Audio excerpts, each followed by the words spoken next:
السلام علیکم دوستو، کیسے ہیں آپ سب؟ میں زبینہ فیاض ایک بار پھر آپ کے ساتھ شروع کر رہی ہوں محال by Hamza Yousafzai episode number 3۔ اور شروع کرنے سے پہلے ہمیشہ کی طرح کہوں گی، اگر آپ میرے چینل پر نئے ہیں یا اب تک چینل کو سبسکرائب نہیں کیا تو پلیز چینل کو سبسکرائب کر لیں، بیل آئیکن کو ضرور دبا دیں، کمنٹ کر کے ضرور بتائیں کہ ناول آپ کو کیسا لگ رہا ہے، ساتھ ہی ساتھ اپنے کانٹیکٹس میں شیئر ضرور کریں۔ یہ بھی ضرور بتائیں کہ آپ کس کنٹری سے میرے ویڈیوز کو واچ کرتے ہیں، تاکہ مجھے بھی پتہ چلے کہ میری ویڈیوز کہاں تک جا رہی ہے۔ اور ساتھ ہی ساتھ ضرور بتائیں کہ اب تک کی اس ناول کا کون سا کیریکٹر آپ کو اچھا لگ رہا ہے یا کون سا کیریکٹر آپ کا پسندیدہ بن چکا ہے۔ ضرور کمنٹ کیجیے گا، مجھے آپ کے کمنٹس کا انتظار رہے گا۔ تو چلیں ہم اس ناول کو آگے سٹارٹ کرتے ہیں۔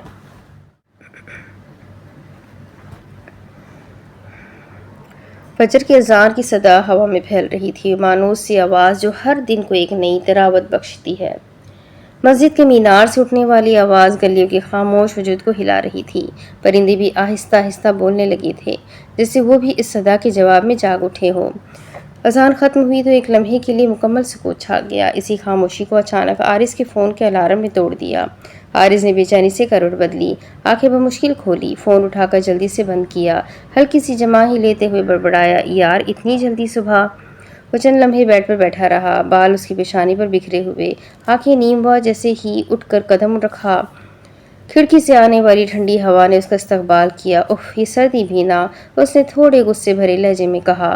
اس کو ویسے بھی صبح سویرے اٹھنے پر 10 منٹ تک بلا وجہ کی چڑچڑاہٹ رہتی تھی، مگر پھر بھی وہ وضو کرنے کے لیے باتھ روم کی طرف بڑھ گیا۔ پانی کی ٹھنڈک نے اس کی نیند کا آخری حصہ بھی چھین لیا۔ وضو کے بعد وہ مسجد کی طرف نکلا۔ گلیاں ابھی نیم اندھیرے میں لپٹی تھی، پرانی اینٹوں سے بنی دیواروں پر رات کی نمی ٹپک رہی تھی، کچھ کھڑکیوں سے مدھم پیلی روشنی جھانک رہی تھی، جیسے کسی گھر میں ابھی کوئی جاگا ہوا ہو۔ زمین پر اوس جمی ہوئی تھی، جس کی ٹھنڈک جوتوں کے تلووں سے محسوس ہو رہی تھی۔ ہوا میں ہلکی سی مٹی کی خوشبو گھلی ہوئی تھی، شاید رات کو ہلکی بارش ہوئی تھی۔ دور کہیں سے کسی مرغ کی آواز گونجی، چند اور لوگ بھی چپ چاپ آہستہ قدموں سے مسجد کی طرف جا رہے تھے، کوئی شال لپیٹے، کوئی ہاتھ جیبوں میں ڈالے، سب کے چہروں پر تازگی اور سکون کا عکس تھا۔ مسجد کے مینار کے اوپر لگی ہر بتی نیم اندھیرے میں جگمگا رہی تھی۔ عارض نے ایک گہری سانس بھری اور دل ہی دل میں شکر ادا کیا کہ اللہ نے اسے آج بھی یہ لمحے دیکھنے کا موقع دیا۔ نماز فجر کے بعد مسجد کا ماحول سکون سے بھرا ہوا تھا۔ امام صاحب کے السلام علیکم ورحمۃ اللہ کے ساتھ ہی صفیں ڈھیلی ہو گئی، کچھ لوگ دعاؤں میں مصروف ہو گئے، کچھ جلدی سے اٹھ کر کاموں پر جانے کی تیاری کرنے لگے۔ عارض نے نماز کے بعد قرآن مجید کھولا۔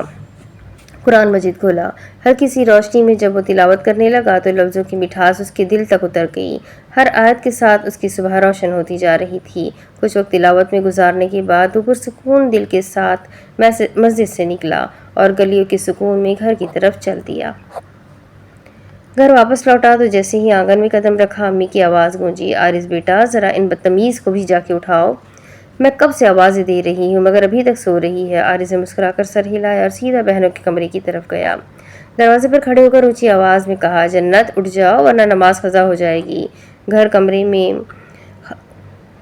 میں خاموشی چھائی رہی۔ وہ جھنجھلا کر اندر گیا، جنت کے بستر کے قریب بیٹھا، اس کے پاؤں کے تلووں میں ہلکی سی گدگدی شروع کر دی۔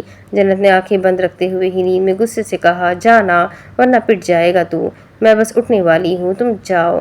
عارض نے شرارت سے ہنستے ہوئے کہا، نہیں ابھی تو مزہ آ رہا ہے، اور اس کی انگلیاں مزید تیزی سے حرکت کرنے لگی۔ جنت ہنسی ضبط کر نہ سکی، اچانک کروٹ بدل کر سیدھی بیٹھ گئی اور عارض کو گھورتے ہوئے بولی، کیا یار میرے ہاتھوں کی مار اچھی لگتی ہے تمہیں؟ عارض نے ہنستے ہوئے ہاتھ جوڑ دیے، کمرے میں ہنسی کی ہلکی لہر دوڑ گئی۔ عارض واپس آیا تو کپڑوں کی الماری سے شرٹ، ٹراؤزر اور جاگرز نکالے، تیزی سے تیار ہوا، جیسے ہی جوتوں کے تسمے باندھنے کے لیے سر جھکایا اور پھر اوپر دیکھا تو دروازے پر ایک بھاری آواز آئی۔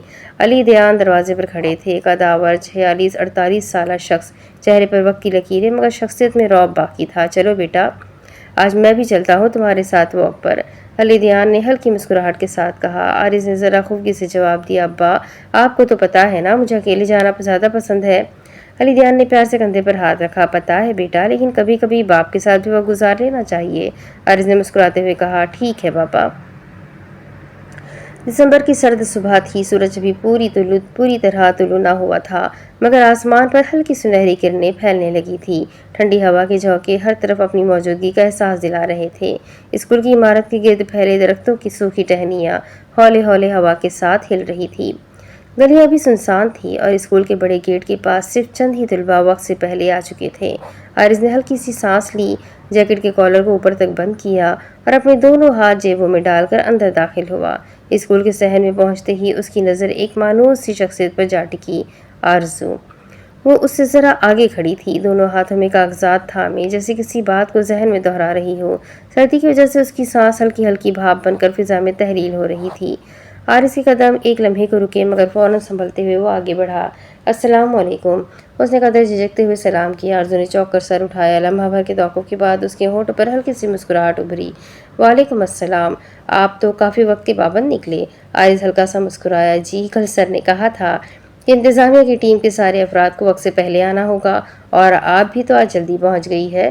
آرزو نے ہلکی سی گردن جھکائی۔ ہاں، مجھے لگا اگر دیر ہو گئی تو کام ادھورا رہ جائے گا۔ کل آپ کو لیڈر بنایا گیا ہے تو سوچا ذرا آپ کا ساتھ دینا ضروری ہے۔ عارض نے سر کے بالوں کو پیچھے کیا۔ سرد ہوا کے باعث اس کے رخسار کچھ اور بھی گلابی دکھائی دے رہے تھے۔ جی، میں بھی یہی سوچ رہا تھا۔ اصل میں سارا انتظام وقت پر مکمل ہونا چاہیے، ورنہ فنکشن کا مزہ پھر خراب ہو جائے گا۔ آرزو نے کاغذات سنبھالتے ہوئے اسے دیکھا۔ تو پھر سب سے پہلے کیا کرنا ہے؟ سب سے پہلے ہال کی سیٹنگ دیکھ لیتے ہیں، کرسیوں کی ترتیب، اسٹیج کی سجاوٹ اور ساؤنڈ سسٹم، باقی سب بعد میں، عارض نے پورے اعتماد سے کہا۔ آرزو نے پہلی بار سیدھی آنکھوں میں دیکھا، جیسے اس کے لہجے کی سنجیدگی نے اس سے متاثر کیا ہو۔ ٹھیک ہے، پھر ہم دونوں کل چل کر دیکھتے ہیں۔ عارض نے دل میں شکر ادا کیا کہ گفتگو کی ابتدا آسانی سے ہو گئی تھی۔ وہ دونوں ایک ساتھ ہال کی طرف بڑھنے لگے۔ راہداری کے فرش پر جمی ہلکی شبنم کے نشان جوتوں کے نیچے دب کر خفیف سی آواز پیدا کر رہے تھے۔ اسکول کی خاموش فضا میں وہ آواز بھی کسی ساز کی طرح لگ رہی تھی۔ ابھی وہ کچھ ہی قدم چلے تھے کہ سامنے سے فرحان آتا دکھائی دیا۔ اونچا قد، صاف ستھرا یونیفارم، ہاتھوں میں کتابیں تھامے ہوئے وہ ہمیشہ کی طرح پورے اعتماد قدموں سے بڑھ رہا تھا۔ آرزو کی آنکھیں جیسے اچانک روشن ہو گئی۔ اس نے ساتھ چلتے عارض کو بھول کر ایک دم رخ موڑا اور مسکراتے ہوئے فرحان کی طرف بڑھ گئی۔ ارے فرحان، تم بھی اتنی صبح صبح؟ آرزو کے لہجے میں ایک خاص چمک تھی۔ فرحان بھی مسکرایا۔ ہاں، آج فنکشن کی تیاریوں کے لیے ہی آیا ہوں۔ سر نے کہا تھا نا کہ سب کو جلدی پہنچنا ہے۔ آرزو نے کہہ کے انداز میں سر ہلایا۔ ہاں، لیکن مجھے لگا تھا تم شاید پھر سے لیٹ ہو جاؤ گے۔ عارض کے قدم آہستہ ہوتے گئے۔ وہ ان دونوں کے قریب ہی کھڑا تھا، مگر ایک عجیب سا احساس اس کے دل پر وار کر گیا۔ پہلی بار آرزو کو اس نے یوں کسی اور کے سامنے مسکراتے، یوں بے تکلف ہوتے دیکھا تھا، جیسے اس کی موجودگی بے معنی ہو، جیسے وہ خود اس منظر میں غیر ضروری سا کردار ہو۔ اسے اپنے اندر کہیں گہری چبھن محسوس ہوئی، دل میں عجیب سی کسک اٹھی۔ اس نے لب بھیج لیے اور نظریں ہال کی طرف موڑ لی۔ اتنے میں دانیال بھی لپکتا ہوا قریب آیا۔ یار عارض، تم نے ہال کی کرسیاں دیکھی ہیں؟ کافی ساری ٹوٹی ہوئی ہے، لگتا ہے پہلے انہیں ٹھیک کرانا پڑے گا۔ عارض نے جیسے ہوش سنبھالا۔ اس نے کوشش کی کہ لہجہ نارمل رہے، مگر آنکھوں کی اداسی چھپ نہ سکی۔ ہاں دیکھتا ہوں، وہ بس اتنا کہہ سکا۔ دانیال نے چونک کر اس کے چہرے کی طرف دیکھا۔ کیا ہوا، تم ٹھیک تو ہو؟ عارض نے مصنوعی سی مسکراہٹ بنا لی۔ کچھ نہیں، بس ذرا تھکن ہے، یہ کہہ کر وہ آگے بڑھ گیا۔ پیچھے سے آرزو اور فرحان کے کہکہے کی آوازیں گونج رہی تھی، اور ہر کہکہا عارض کے دل پر ایک اور چوٹ کر رہا تھا۔ ہال کے دروازے کے قریب پہنچ کر عارض رک گیا۔ وہ کرسیاں دیکھنے کا بہانہ تو رک کر رہا تھا، مگر اصل میں اپنے اندر کے شور کو دبانے کی کوشش کر رہا تھا۔ دل بار بار پلٹ کر آرزو اور فرحان کے کہکہوں کی طرف کھنچتا تھا۔ دانیال بھی پیچھے پیچھے آ گیا۔ اس نے کچھ دیر خاموشی سے عارض کو دیکھا، پھر آہستہ سے بولا، یار یہ سب تمہارے چہرے پر لکھا ہے۔ عارض چونکا۔ کیا مطلب؟ دانیال ہلکا سا مسکرایا، جیسے بات کو نرم بنانا چاہتا ہو۔ مطلب یہ کہ تم کتنے ہی مضبوط بنو، لیکن آنکھیں سب کہہ دیتی ہیں۔ مجھے لگتا ہے تمہیں آرزو کے فرحان کے ساتھ بات کرنے سے فرق پڑا ہے۔ عارض نے نظر جھکا لی۔ دل چاہا کہ انکار کر دے، مگر الفاظ گلے میں اٹک گئے۔ چند لمحوں بعد وہ آہستہ سے بولا، ہاں شاید، بس برداشت نہیں ہوا، جیسے اچانک میری جگہ کوئی اور لے لے۔ دانیال نے اس کے کندھے پر ہاتھ رکھا۔ یار یہ پہلی بار نہیں ہو رہا، تمہیں یاد ہے پچھلے سال اسپورٹس ڈے پر بھی آرزو سارا وقت اپنی سہیلیوں کے ساتھ ہنستی رہی تھی، اس وقت بھی تم خاموش ہو گئے تھے۔ عارض نے ہلکا سا سر ہلایا۔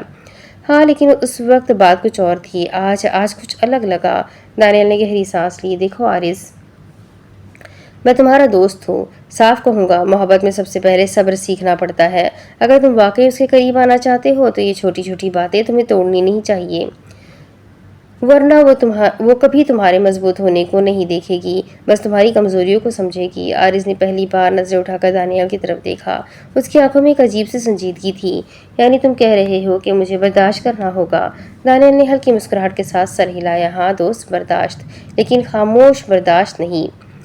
کبھی وقت آیا تو تمہیں بولنا بھی ہوگا، لیکن ابھی نہیں۔ عارض کے قدم چلتے چلتے رک کر دانیال کو عارض نے یکدم چلتے چلتے رک کر دانیال کو گھورا۔ ہونٹوں پر ہلکی سی تلخی بھری مسکراہٹ آ گئی۔ یار تجھے کیسے پتا چلا کہ مجھے اس سے محبت ہو گئی ہے؟ اچانک اس کے لہجے میں شرمندگی کم اور حیرت زیادہ تھی۔ دانیال ہنس دیا۔ اوہو، تو آخرکار خود مان ہی لیا۔ مجھے تو بس تمہاری آنکھوں اور رویے سے اندازہ ہوتا رہا۔ عارض نے آنکھیں سکیڑ کر مصنوعی غصے سے کہا، بدتمیز انسان، تجھے اور کوئی کام نہیں سوائے میری حالت پڑھنے کے؟ دانیال کہکہا لگا کر ہنسا، پھر کندھے پر ہاتھ مارا۔ یار دوست ہوں، اگر میں نہ سمجھوں گا تو پھر کون سمجھے گا؟ ویسے بھی تمہارے چہرے پر سب لکھا ہوتا ہے، بس میں پڑھ لیتا ہوں۔ عارض ہنسی روک نہ سکا، دل کا بوجھ کچھ لمحوں کے لیے کم سا ہو گیا۔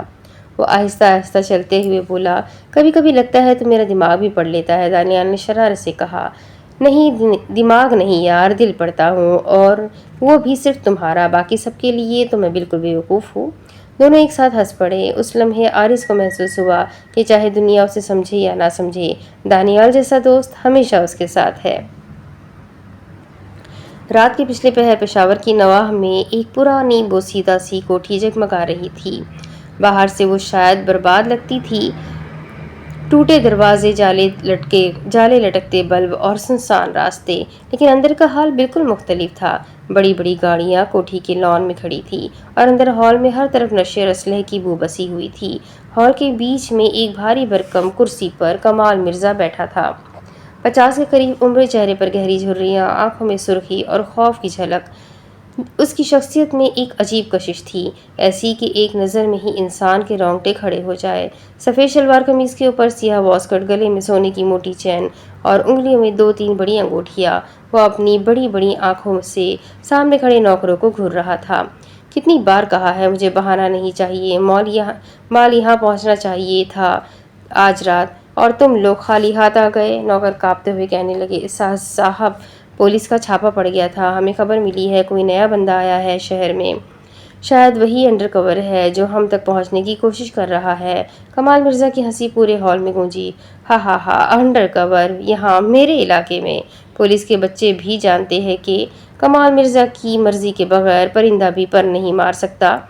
مگر ہنسی کے باوجود اس کی نظر سخت تھی۔ وہ آہستہ سے کرسی سے اٹھا، نوکر کے قریب آیا اور اس کے کان میں سرگوشی کی، پولیس ہو یا حکومت، جس نے بھی میرے راستے میں آنے کی کوشش کی وہ زندہ نہیں بچتا، یاد رکھو۔ پھر اچانک وہ اپنی جیب سے پستول نکال کر نوکر کے سر پر رکھ دیتا ہے۔ باقی لوگ خوف سے جم جاتے ہیں، غلطی دوبارہ ہوئی تو تمہارا انجام بھی وہی ہوگا جو پچھلے ہفتے عارف کا ہوا تھا۔ ہال میں سناٹا چھا گیا۔ کمال مرزا واپس اپنی کرسی پر جا بیٹھا۔ اس نے سگریٹ سلگایا اور دھوئیں کے بادل چھوڑتے ہوئے آسمان کی طرف دیکھا۔ وہ انڈر کور بندہ جس نے بھی یہ کیا، ڈھونڈ کر لاؤ اسے، چاہے شہر کے ہر کونے میں خون بہانا پڑے، مجھے وہ بندہ چاہیے، اور وہ بھی زندہ۔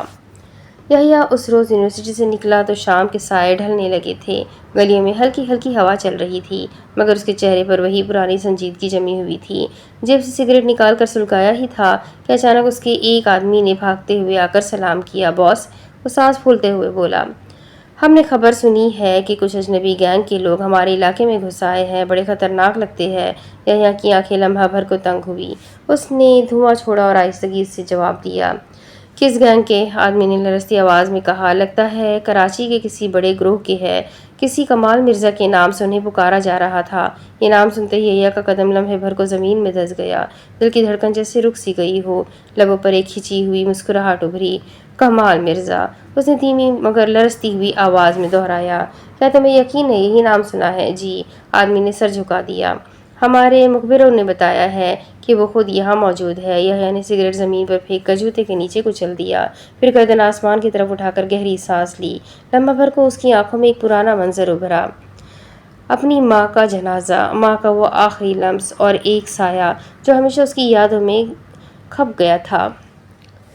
آدمی نے ہچکچاتے ہوئے کہا، باس حکم دے، کیا ہم ان پر حملہ کر دیں؟ یحییٰ کے چہرے پر اس لمحے ایک عجیب سی مسکراہٹ کھیل گئی۔ نہیں، اس نے ٹھہرے ہوئے لہجے میں کہا، حملہ بھی نہیں، پہلے مجھے دیکھنا ہے کہ وقت نے میرے سامنے کون سا کھیل رکھا ہے، پہلے مجھے اس کی آنکھوں میں دیکھنا ہے، پھر فیصلہ ہوگا۔ یہ کہہ کر وہ اپنی گاڑی کی طرف بڑھا۔ اندھیری سڑک پر ہیڈ لائٹس کی روشنی پھیلی تو جیسے یحییٰ کا دل بھی اس اندھیرے میں روشنی ڈھونڈنے لگا۔ اس کے قدموں میں بوجھ تھا، مگر نظر تیز اسے اندازہ تھا کہ یہ نام، یہ کمال مرزا محض ایک دشمن نہیں۔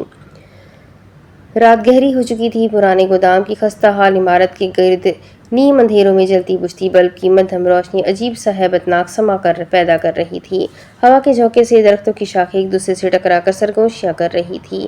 دور سے کتوں کے بھونکنے کی آوازیں آ رہی تھی۔ یحییٰ نے گاڑی آہستہ سے گودام کے اندر داخل کی۔ اس کے ارد گرد اس کے 2-3 آدمی بھی تھے۔ وہ جلدی سے سیڑھیوں کی طرف گیا۔ سیڑھیاں چڑھتے ہی یحییٰ نے فضا میں ایک انوکھی خاموشی محسوس کی۔ اس کے ماتھے پر بل پڑ گئے۔ اندر اندھیروں میں سگریٹ کے دھوئیں کی لکیر لہرا رہی تھی اور دھوئیں کے پار ایک بھاری بھرکم روایتی انداز میں بیٹھا شخص۔ یحییٰ کے قدم بے اختیار رک گئے۔ دل میں ایک عجیب سا کھچاؤ ہوا۔ اس شخص کی آنکھوں کی چمک، چہرے کی سختی اور انداز نشست کسی عام گینگ باس جیسا نہ تھا۔ جب وہ کرسی پر بیٹھے شخص کے قریب پہنچا تو دھوئیں کی لپیٹ ذرا ہٹی اور یحییٰ کی سانس گلے میں اٹک گئی۔ یہ لب ہلے مگر آواز کانپ رہی تھی۔ اگلے ہی لمحے اس نے بے ساختہ کہا، ماموں۔ وہ بھاری وجود ذرا سا چونکا، پھر اس کے ہونٹوں پر ہلکی سی مسکراہٹ ابھری۔ کتنا بڑا ہو گیا ہے تو؟ یحییٰ کے اندر جیسے ایک بھونچال آ گیا۔ یہ مافیا باز، یہ خوفناک سا کمزور دلوں کو لرزا دینے والا کمال مرزا دراصل اس کی ماں کا سگا بھائی تھا۔ مگر آپ تو ماں کہتی تھی آپ۔ یحییٰ کی آواز بھرا گئی۔ کمال مرزا نے سگریٹ کی راکھ جھاڑتے ہوئے ایک ٹھنڈی ہنسی چھوڑی۔ دنیا جو دیکھتی ہے وہ ایک کمال مرزا ہے، مگر تمہارے لیے یحییٰ میں آج بھی تمہاری ماں کا بھائی ہوں، تمہارا ماموں۔ یحییٰ لمحے بھر کو سن ہو کر کھڑا رہا۔ یادیں، بچپن کی دھندلی تصویریں، ماں کے لب، سب ایک دم دماغ میں کوند گئے۔ مگر حقیقت کی تلخی اس کے سامنے بیٹھی تھی۔ وہ آہستہ آہستہ آگے بڑھا اور کرسی کے قریب جا کر ایک لمحے کو رکا۔ دونوں کی آنکھیں ٹکرائی، وہ آنکھیں جن میں سالوں کی دوری، خون اور جرم کی دھند بھری تھی، مگر پھر بھی رشتے کی پہچان فوراً زندہ ہو گئی۔ یحییٰ نے دبے لہجے میں کہا، تو آپ ہی وہ ہے جس کے نام سے سارا شہر لرزتا ہے۔ کمال مرزا نے زور سے کہا لگایا، کہا جو گودام کی دیواروں سے ٹکرا کر گونجنے لگا۔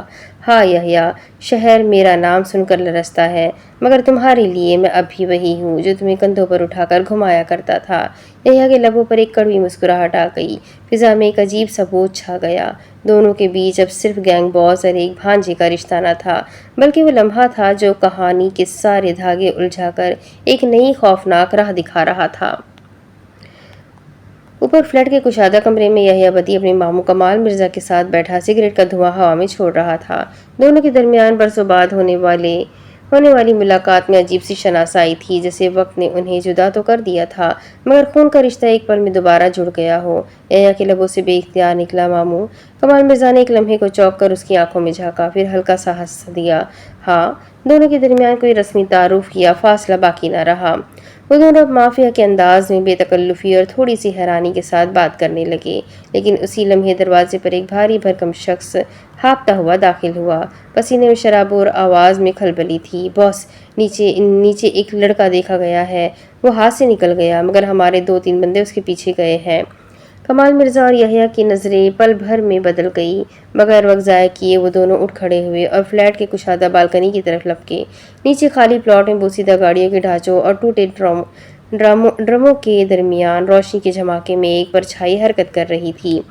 وہ لڑکا مکمل کالے لباس میں تھا، سیاہ کوٹ، سیاہ ہیٹ، سیاہ ماسک، گویا سیاہی کی دیوار بن گیا ہو۔ کوئی اندازہ نہیں رکھ سکتا تھا کہ وہ کون ہے، لیکن اس کے حرکات و سکنات، وہ چال، وہ وار و رفتار، سب کچھ بتا رہا تھا کہ یہ کوئی عام شخص نہیں۔ کمال کے آدمی اس کے گرد گھیرا ڈالنے لگے۔ 2-3 گارڈز ایک ساتھ جھپٹے، لیکن اگلے لمحے ہی زمین پر گر کر راہیں گونج اٹھی۔ وہ لڑکا بجلی کی طرح حرکت کرتا، ایک جھٹکے میں انہیں پچھاڑ دیتا۔ اس کی ہر مٹھی اور ہر کک گولی کی طرح کاری لگتی۔ یحییٰ کی آنکھیں حیرت سے پھیل گئی۔ یہ کون ہے ماموں؟ گارڈ نے بندوق سیدھی کی، نشانہ باندھا، لیکن جیسے ہی انگلی ٹریگر پر گئی، کمال مرزا نے فوراً ہاتھ سے اشارہ کیا، گولی نہیں چلانی، پہلے پہچاننا ہے اسے۔ یحییٰ نے پلٹ کر ماموں کو دیکھا اور کمال کی نظریں اس پراسرار سیاہ شخص پر جمی تھی جو اب تیزی سے باہر چل دیا تھا۔ وہ شخص کسی ماہر جاسوس یا پروفیشنل فائٹر کی طرح ان کے گنڈوں کو ایک ایک کر کے زمین بوس کر دیا تھا۔ یحییٰ اور کمال نے ایک دوسرے کی آنکھوں میں جھانکا، جیسے دونوں کو ایک ہی سوال ستا رہا ہو، یہ کون ہے؟ اسکول کی گھنٹی بج چکی تھی، صحن میں طلباء کا شور و غل تھا، ہر طرف ہنسی، دوڑ، کھیل کود، مگر آرز کی نظریں کسی اور ہی سمت جمی ہوئی تھی۔ وہ اور دانیال ایک کونے میں بیٹھے تھے کہ اچانک اس کی نگاہ آرزو پر پڑی۔ وہ فرحان کے ساتھ کوریڈور کی طرف بڑھ رہی تھی۔ عارض کی نظریں ایک دم سخت ہو گئی۔ اس کا دل جیسے بے قابو سا ہو گیا۔ دانیال مگر حسب عادت کسی اور بات میں کھویا ہوا تھا۔ راستے میں اچانک 3-4 لڑکے نمودار ہوئے۔ وہ اسکول کے مشہور گنڈے تھے جنہیں سب جانتے اور دور سے پہچانتے تھے۔ ان کی شکلوں پر ضد، غرور اور شرارت کی لکیریں جمی ہوئی تھیں۔ اور فرحان، او فرحان ادھر آؤ ذرا، بہت مزے کر رہے ہو، ایک نے تمسخرانہ آواز لگائی۔ فرحان نے قدم روکے مگر جواب دینے سے پہلے ہی ان میں سے ایک نے دھکا دیا۔ فرحان لڑکھڑا کر پیچھے جا گرا۔ آرزو ایک لمحے کو رکی، پھر بے پرواہی سے اس کی طرف دیکھا اور خود آگے بڑھ گئی۔ فرحان زمین سے اٹھتے ہی شرمندگی کے ساتھ سیدھا دوسری طرف نکل گیا۔ اب آرزو تنہا رہ گئی تھی۔ اس کے قدم تیز ہو گئے اور رخ سیدھا گرلز باتھ روم کی طرف موڑا، مگر وہ گنڈے خاموش کہاں رہنے والے تھے، اس کے پیچھے پیچھے چل پڑے۔ دور بیٹھا عارض لمحوں میں سب سمجھ گیا۔ اس کی مٹھی بھیج گئی، چہرے پر خون اتر آیا۔ اس نے دانیال کی طرف نگاہ ڈالی۔ دانیال نے بھی معاملہ بھاپ لیا تھا۔ عارض نے گردن ذرا سا جھٹکی۔ دانیال فوراً سمجھ گیا۔ دونوں تیز قدموں سے آگے بڑھے۔ گرلز باتھ روم کے قریب ماحول سنسان سا تھا۔ زیادہ تر طلباء کھیل کے میدان کی طرف تھے۔ آرزو جیسے ہی باتھ روم سے باہر نکلی، وہ گنڈے پہلے ہی دیوار سے ٹیک لگائے کھڑے تھے۔ اس کے گزرنے پر ایک نے لمبی سی سیٹی بجائی۔ ہائے کیا سٹائل ہے، دوسرا طنزیہ انداز میں بولا۔ آرزو نے منہ دوسری طرف موڑ لیا اور تیزی سے چلنے لگی۔ دانیال نے عارض کا بازو مضبوطی سے تھام لیا۔ یار ابھی نہیں، یہ اسکول ہے، مسئلہ بڑا ہو جائے گا۔ مگر عارض کی آنکھیں جلنے لگی تھی۔ اس کا صبر جواب دے چکا تھا۔ میں دیکھ نہیں سکتا یہ سب دانیال، اس نے غصے سے کہا۔ چھٹی کی گھنٹی بجتے ہی اسکول کے صحن میں شور مچ گیا۔ لڑکے اپنے بستے کاندھے پر ڈالے، لڑکیاں آپس میں کھلکھلاتی ہوئی دروازے کی طرف لپک رہی تھی، مگر عارض اور دانیال کا رخ الگ ہی تھا۔ ان دونوں کی نظریں ان بدتمیز لڑکوں پر جمی ہوئی تھی جنہوں نے ابھی کچھ دیر پہلے آرزو کو چھیڑا تھا۔ یار آج نہیں چھوڑنا انہیں۔ عارض کی آواز میں ضبط کی ساری ڈوریاں ٹوٹ چکی تھیں۔ وہ لوگ گیٹ سے باہر نکلتے ہی الگ ویران سی گلی میں مڑ گئے۔ ادھر زیادہ رش نہ تھا، بس کبھی کبھار کوئی راہگیر گزر رہا تھا۔ یہ دیکھ کر عارض کا خون کھول اٹھا۔ وہ اچانک گرجدار آواز میں پکارا، اوئے! آواز سنتے ہی وہ لڑکے چونکے اور پیچھے پلٹے۔ اگلا لمحہ بس ایک دھماکہ تھا۔ عارض پوری قوت کے ساتھ بھاگتے ہوئے آیا اور سیدھا اپنے سب سے پہلے شکار کو زوردار گھوسا مارا۔ گھوسا اتنا بھاری تھا کہ لڑکا کرہ کر زمین پر گرا اور عارض جھپٹ کر اس کے اوپر چڑھ گیا۔ وہ جھک کر پاگلوں کی طرح اس کے چہرے پر مکے برسا رہا تھا۔ ہر مکے کے ساتھ اس کی دہاڑتی ہوئی آواز گونجتی، ہمت کیسے ہوئی آرزو کو غلط نظر سے دیکھنے کی؟ کس ماں نے جنا ہے تجھے جو بہن بیٹیوں کی عزت پر نظریں ڈالنے کی جرأت کرتا ہے؟ مکے پر مکہ، ضرب پر ضرب۔ عارض کا انداز کسی جنگلی شیر جیسا لگ رہا تھا۔ اس کے چہرے پر غصے کی شدت، آنکھوں میں آگ اور لبوں سے نکلتی گرج سن کر خود دانیال بھی سہم گیا تھا۔ پیچھے کھڑے باقی لڑکوں نے اپنے ساتھی کو بچانے کے لیے عارض پر حملہ کیا۔ ایک نے پیچھے سے آ کر اس کا کندھا کھینچنا چاہا، مگر اگلے ہی پل دانیال ہوا کی طرح لپکا اور گھومتی ہوئی کک اس کے سینے پر رسید کی۔ لڑکا کراہتا ہوا دیوار سے جا ٹکرایا۔ یہ لو، یہ مزہ ہے لڑکیوں کو تنگ کرنے کا۔ دانیال نے دانت پیستے ہوئے اس کے منہ پر ایک اور مکہ جما دیا۔ ادھر عارض کا وحشی پن بڑھتا ہی جا رہا تھا۔ اس کے مکے خون سے تر چہرے پر برستے اور ہر بار لڑکے کی چیخ نکل جاتی۔ باقی کے 2 لڑکے بھی اب گھبرا گئے تھے۔ ایک نے ہمت کر کے عارض کو کھینچنے کی کوشش کی، مگر عارض نے اچانک اس کی کلائی پکڑ کر اتنی زور سے جھٹکا دیا کہ وہ خود زمین پر دھڑام سے گر گیا۔ نامردو، 4 ہو کر ایک لڑکی پر نظر رکھتے ہو؟ عارض کی آواز خوفناک حد تک بلند تھی۔ اٹھ کر اب باقی لڑکوں کی طرف لپکا، ایک پر گھوسے برساتا، دوسرے کو زمین پر ڈھکیلتا۔ دانیال اس کے ساتھ تھا۔ اس کی لاتیں اور مکے برابر کا جواب دے رہے تھے۔ کچھ ہی لمحوں میں وہ 4 لڑکے بکھر کر زمین پر کرا رہے تھے۔ کسی کے ناک سے خون بہہ رہا تھا، کسی کے ہونٹ پھٹ چکے تھے، کسی کا بازو زخمی تھا۔ عارض ہانپتے ہوئے کھڑا تھا۔ اس کی مٹھیاں خون سے تر تھیں، مگر آنکھوں میں ابھی تک آگ جل رہی تھی۔ دانیال نے ہلکا سا ہاتھ اس کے کندھے پر رکھا۔ بس یار کافی ہے، مر ہی جائیں گے یہ۔ عارض کی سانسیں ہم کر رہی تھی۔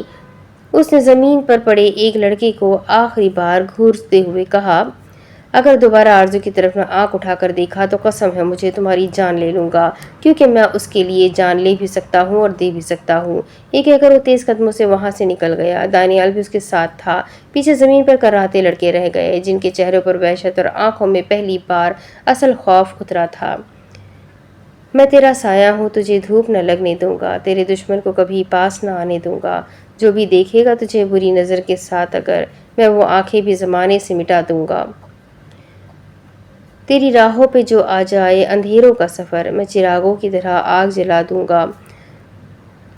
تو پریشان نہ ہوا کر میرے ہونے کے سبب، میں تجھے آج کسی طوفان کی نہ کھانے دوں گا۔ تیرا دامن ہے میری غیرت کی پہچان، میں اسے گرد زمانہ سے بچا لینے دوں گا۔ اسکول کے ساتھ جڑی ایک پرانی تنگ گلی تھی، دونوں دوست وہیں جا کر بیٹھ گئے۔ عارض کا سانس اب بھی پھولا ہوا تھا، اس کے ہاتھ کانپ رہے تھے جیسے ابھی بھی کسی کے چہرے پر گھوسا مارنے کو تیار ہو، اس کی آنکھوں میں خون اترا ہوا تھا۔ یار، دانیال نے ہلکی سی مسکراہٹ دبائی مگر آنکھوں میں فکر تھی۔ تو نے تو آج ان کی حالت ہی خراب کر دی، ایسے لگ رہا تھا جیسے اسکول کا آدھا غصہ آج ایک ہی دن میں نکال دیا ہو۔ عارض خاموش رہا، ماتھے پر پسینے کی بوندیں پھسل رہی تھی مگر اندر کا طوفان ابھی تھما نہیں تھا۔ میں برداشت کر لیتا اگر وہ میرے بارے میں کچھ کہتے، اگر مجھے چھیڑتے، اگر میرا مذاق اڑاتے، میں ہنس کر ٹال دیتا۔ دانیال، اس کی آواز بھاری تھی، کانپتی ہوئی۔ لیکن آرزو کو غلط نظر سے دیکھنے کی ہمت کیسے ہوئی ان کی؟ دانیال چند لمحے خاموش رہا، پھر آہستہ سے بولا، یار، تو نے آج پہلی دفعہ اپنی آنکھوں میں وہ شدت دکھائی ہے جو میں نے کبھی نہیں دیکھی تھی، جیسے تو ان لڑکوں سے نہیں بلکہ ساری دنیا سے لڑنے پر اتر آیا ہو۔ عارض نے سر جھکا لیا، زمین پر پڑے ایک چھوٹے پتھر کو بار بار ٹھوکر مارتا رہا، پھر دھیرے سے بولا، پتہ نہیں دانیال، میرے ساتھ کیا ہو رہا ہے، وہ جب سامنے آتی ہے نا تو لگتا ہے کہ سب کچھ تھم جائے، جیسے مجھے اس کے سوا کچھ نظر ہی نہیں آتا، اور جب کوئی اس کی طرف انگلی بھی اٹھائے نا تو دل چاہتا ہے کہ دنیا اجاڑ دوں۔ یہ کہتے ہوئے اس کی آنکھیں نمی سے بھر گئی۔ دانیال نے اس کے کندھے پر ہاتھ رکھا اور مسکرا کر کہا، یہ جو تیری حالت ہے نا، یہ پہلی محبت کی ہے، اور یہ محبت تجھے یا تو بہت اونچا لے جائے گی یا بہت گہرا گرا دے گی، لیکن ایک بات یاد رکھ، تو اکیلا نہیں ہے، جب تک میں ہوں تجھے کسی لڑائی میں اکیلا نہیں پڑنے دوں گا۔ عارض نے سر اٹھایا، دوست کی آنکھوں میں جھانکا، اس کے ہونٹوں پر پہلی بار ہلکی سی مسکراہٹ آئی، شکریہ دانیال، اور پھر دونوں دوست خاموشی سے آسمان کو دیکھنے لگے۔ ان کے دلوں میں عجیب سا سکون اترنے لگا، مگر کہیں نہ کہیں آنے والے دنوں کا طوفان ان کے قریب ہی گھوم رہا تھا۔ کالج کے دروازے پر ہلکی ہلکی کیچڑ تھی، بارش مسلسل ہو رہی تھی اور گہری بادلوں کی وجہ سے دوپہر بھی شام جیسی لگ رہی تھی۔ گیٹ کے پاس اب زیادہ رش نہیں تھا، لڑکیاں ایک ایک کر کے گھروں کو جا چکی تھی، کچھ لڑکیاں ڈرائیور کے آنے کا انتظار کر رہی تھی۔ جنت درخت کے نیچے کھڑی بار بار دوپٹہ درست کر رہی تھی، اس کے ہاتھ میں چھوٹا سا پرس تھا اور نگاہیں سڑک کی طرف بار بار جا رہی تھی۔ رکشہ ابھی تک نہیں آیا تھا، بارش کی تیز بوندیں اس کے کپڑوں کو بھگا چکی تھی۔ اس نے ایک سردہ بھری اور قدم پیچھے ہٹا کر درخت کے ساتھ ٹیک لگا لی۔ اسی لمحے سامنے سے ایک گاڑی آہستہ آہستہ گزرتی ہوئی کالج گیٹ کے قریب رکی۔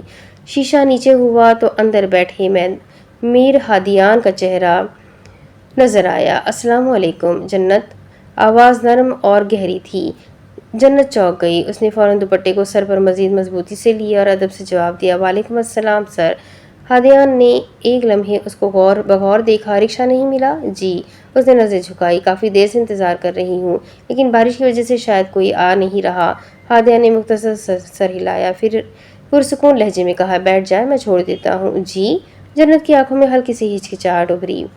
ہاں، ہادیان نے گاڑی کا دروازہ اندر سے کھولا، بارش میں یوں کھڑے رہنا مناسب نہیں سر، آپ کو تکلیف ہوگی، جنت نے آہستہ سے کہا۔ ہادیان نے شیشے کے پار سے اسے دیکھا، یہ تکلیف نہیں جنت، استاد کے لیے شاگرد کی عزت کا خیال رکھنا فرض ہے، آئے بیٹھ جائے۔ اس کی بات میں نہ نرمی تھی نہ سختی، بس ایک ایسی وقار بھری سچائی تھی کہ جنت نے مزید کچھ کہنے کی ہمت نہ کی۔ اس نے خاموشی سے دروازہ کھولا اور گاڑی میں بیٹھ گئی۔ گاڑی کا اندرونی ماحول باہر کی بارش سے بالکل مختلف تھا، ہلکی سی خوشبو، تھوڑی گرمائش اور مکمل سکون۔ باہر بارش کا شور تھا، اندر خاموشی۔ ہادیان نے آہستہ گاڑی آگے بڑھائی۔ کچھ لمحے خاموشی رہی، جنت کھڑکی کے باہر بارش کے قطروں کو دیکھتی رہی۔ پریشان لگ رہی ہیں آپ؟ ہادیان نے نرمی سے کہا۔ جی نہیں، جنت نے خود کو نارمل ظاہر کرنے کی کوشش کی۔ ہادیان ہلکا سا مسکرایا، بارش کا موسم اکثر انسان کے دل کا حال بتا دیتا ہے۔ یہ بات سادہ تھی مگر جنت کو لگا جیسے اس کے دل کی حالت پڑھ لی گئی ہو۔ اس نے نظر جھکا لی۔ آپ ہمیشہ ایسے رکشے پر آتی ہے؟ ہادیان نے بات بدلتے ہوئے پوچھا۔ جی، گھر بھی زیادہ دور نہیں ہے، پھر بھی اگلی بار ایسے موسم میں دیر ہو تو مجھے بتا دیا کرے، میں اکثر اسی راستے سے گزرتا ہوں۔ جنت نے چونک کر اس کی طرف دیکھا۔ جی مگر سر، آپ کو زحمت ہوگی۔ ہادیان نے مختصر سا ساز بھرا، جیسے کوئی استاد اپنے شاگرد کو سادہ سی بات سمجھا رہا ہو۔ زحمت تو تب ہو جب کسی کے لیے وقت نکالنا بوجھ لگے۔ آپ کی حفاظت میرے لیے بوجھ نہیں،